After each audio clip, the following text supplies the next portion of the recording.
ఇవన్నీ ఏంటంటే ప్రభుత్వం ఏంటంటే హిందూ సంస్థ సంబంధించిన హిందూ గుళ్ళు సంబంధించిన హిందూ కార్యక్రమాన్ని అణచివేసే ప్రయత్నంలో భాగంగా నేను భావిస్తూ ఉన్నాను.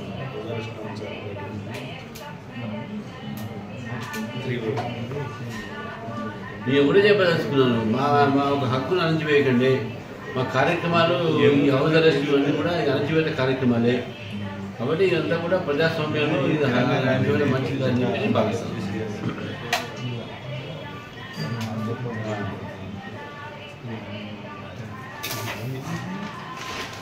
అక్కడే బీజేపీ కార్యకర్తలు బీజేపీ పోయిన పోయినట్టు హిందువుగా ఆ పెద్దమ్మ భక్తి మీద పోయినట్టు అంతేగాని బీజేపీకి కార్యక్రమం ఎక్కడ చేయలేదు, పిలుపు చేయలేదు.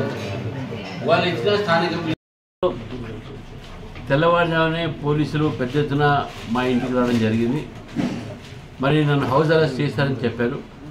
ఎందుకు హౌస్ అరెస్ట్ చేశారని చెప్పి అడిగితే పెద్దమ్మ టెంపుల్ బంజారా హిల్స్లో పెద్దమ్మ గుడి దగ్గర అక్కడ కట్టడాలు జరుగుతూ ఉన్నాయి. తర్వాత పూజలు అదే కుంకుమార్జన అది ఈరోజు ఉందని చెప్పారు. అక్కడ నేను ఒకటే మాట్లాడుతున్నాను, అక్కడ ప్రజలు స్థానికంగా కుంకుమార్జన చేస్తే బీజేపీ రాష్ట్ర అధ్యక్షుని అరెస్ట్ చేయడం ఏంది?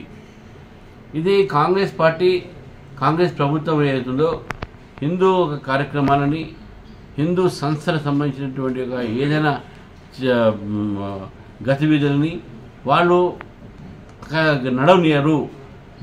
నడపాలని వాళ్ళకి ఇష్టం లేదు. కాబట్టి ఈరోజు భారతీయ జనతా పార్టీ నాయకుల్ని కార్పొరేటర్స్ని అరెస్ట్ చేస్తూ ఉన్నారు. నన్ను పొద్దున్నే అరెస్ట్ చేశారు, కొంతమంది కార్పొరేటర్ని కూడా అరెస్ట్ చేశారని తెలిసింది. మరి కొంతమంది నాయకులను కూడా అరెస్ట్ చేశారు.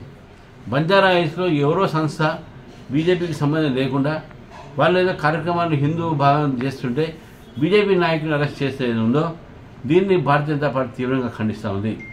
ఈ దేశంలో కానీ ఈ రాష్ట్రంలో కానీ హిందువులు సంబంధించినటువంటి ఏ కార్యక్రమమైనా సంబంధించినటువంటి ఎటువంటి ఒక హక్కులైనా సరే వాళ్ళు వినియోగించుకుంటే పూర్తి అధికారం హిందువులకు ఉన్నది. కానీ దీని ద్వారా హిందువులు మన రాష్ట్రంలో పూజలు చేయొద్దు, కుంకుమార్చన చేయొద్దు, గుళ్ళ దగ్గర పోవద్దు, గుడి కట్టియొద్దు, గుడి కూలిస్తే దాన్ని వ్యతిరేకిస్తే వాళ్ళ మీద కేసులు పెట్టాలి.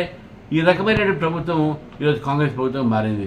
ఈ ప్రభుత్వం ఈరోజు భారతీయ జనతా పార్టీ వాళ్ళ నాయకుల్ని హౌస్ అరెస్ట్ చేయడంలో దీన్ని కేవలం ఒక హిందువుల ఒక అణచివేతగా నేను భావిస్తూ నేను ఈరోజు ప్రభుత్వం తీసుకున్న నిర్ణయాన్ని ఖండిస్తూ ఉన్నాను.